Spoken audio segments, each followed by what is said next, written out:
Welcome to Tutorial Info. In this video, I'm going to show you how to see the in-game achievements in the Sonic Dash game.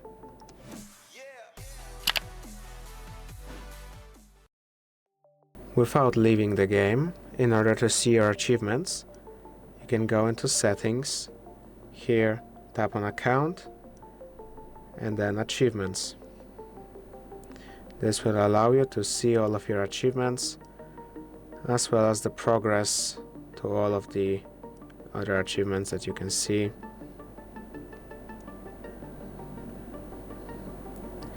Then you can of course leave it.